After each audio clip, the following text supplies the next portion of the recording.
गए हम लोग यूनिट 2 के लिए। यूनिट 1 हम लोग ने कंप्लीट किया था। तो रेफरेंस के लिए ये पेपर ले लेते हैं इंजीनियरिंग का, जिसमें बहुत से क्वेश्चंस पूछे गए हैं। ये केटी का पेपर है, ये नॉर्मल पेपर है, ये सेमेस्टर 3 जो है, और ये पिछले साल के कुछ क्वेश्चंस हैं जो आप देख सकते हो।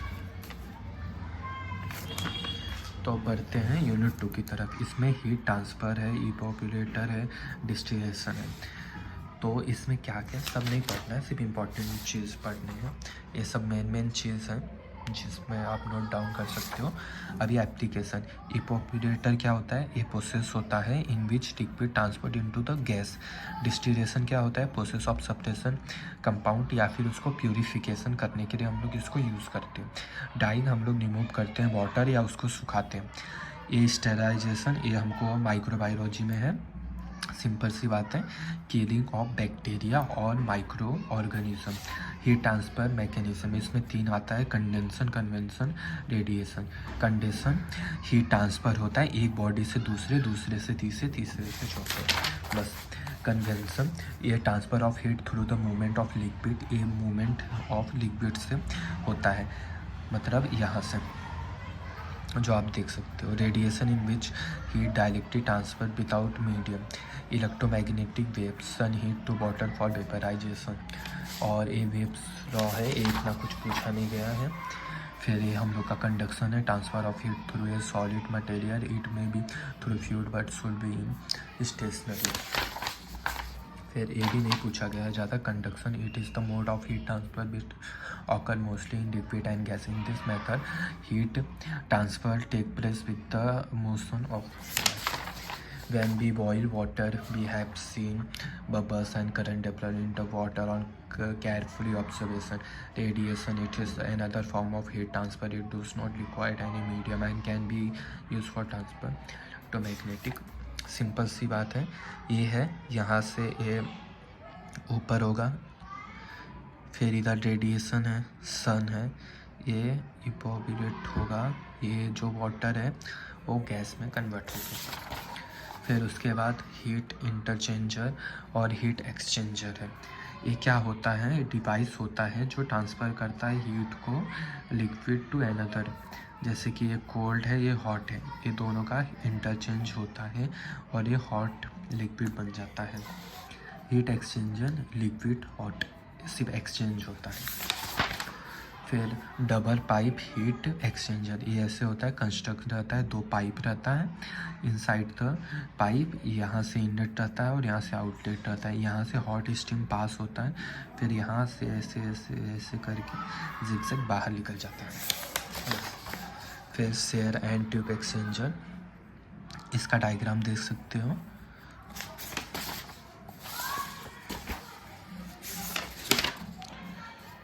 Evaporator, it is a process in which liquid is converted to the gas by observation heat.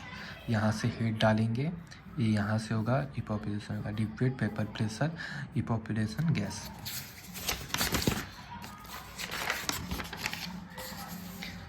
Boiling point क्या होता है? It which liquid start to boil.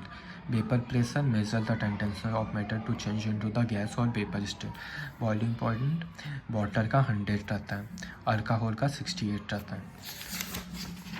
Objective and application, removal of water from solid particle to get decide protect from wet reduction, manufacturing of drugs, dying of growth factor, infection, temperature, surface vapour pressure, ये sub level देख लेना है।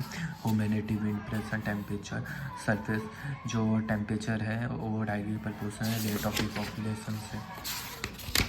फिर ये सब उतना important नहीं है। फिर इसमें चेंज आता है, इवैपोरेशन और अदर हीट प्रोसेस।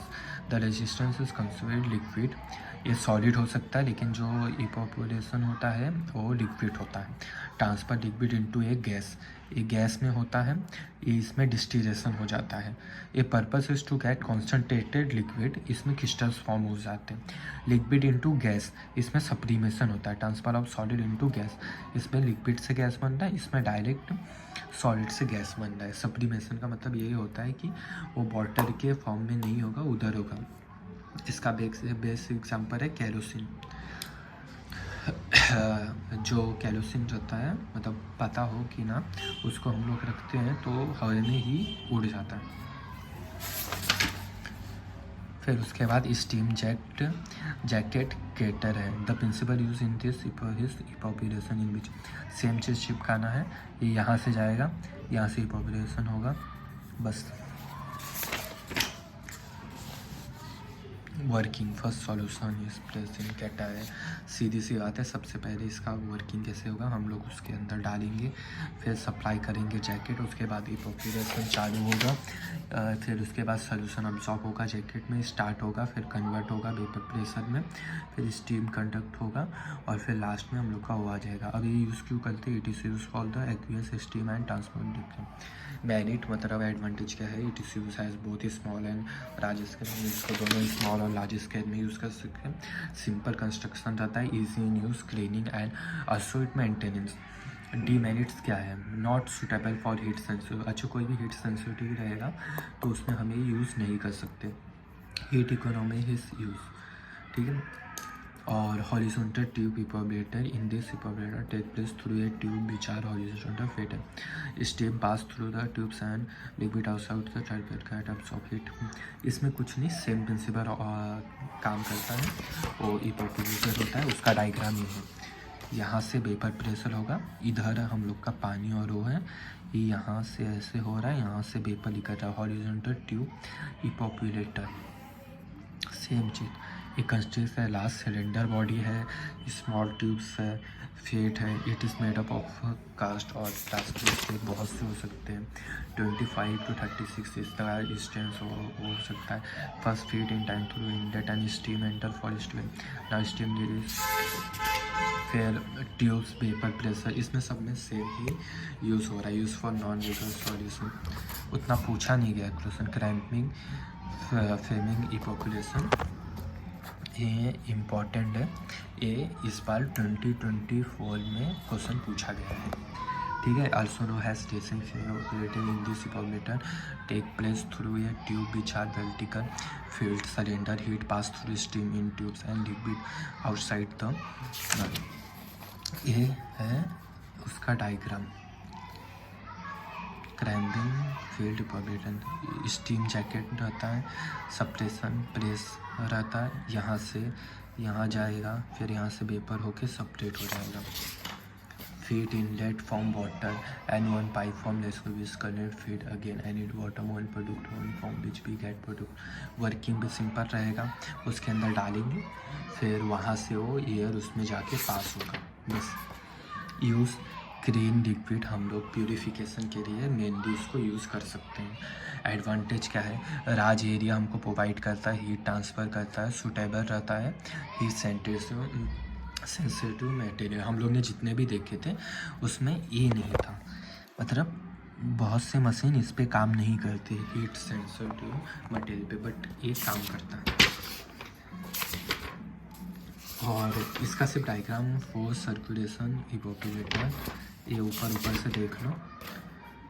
वर्किंग सब सेम है। मल्टी इफेक्ट इपोबरेटर, इसमें कुछ नहीं है, डिफ़िकल्ट नहीं है, सिंपल है। मतलब एक इपोबरेटर था, अब इसको 4 इपोबरेटर का, तो बिल्कुल सेम है। इसका डायग्राम देखो, 1 2 3, ये यहाँ से जाएगा, इसमें वेपर, इसमें, और लास्ट में इधर साइक्लोन सप्रेशन रहेगा जो सप्रेस करने का काम करेगा।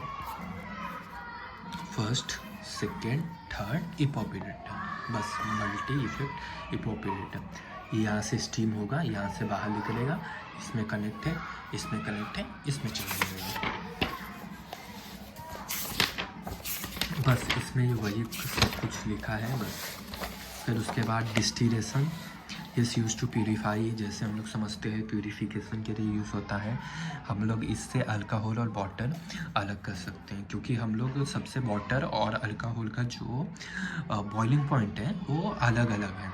अल्कोहल जल्दी इवोपोरेट हो जाएगा कंपेयर टू वाटर। वाटर का जो ये मतलब बॉइलिंग पॉइंट है वो हाई है, तो इससे हम लोग उसको चेंज कर सकते हैं। सिंपल डिस्टिलेशन, यहाँ से ट्यूब है, हम लोग हीट करेंगे थर्मामीटर, यहाँ से हम लोग का ये रिसीव होगा एसीटोन, समझा।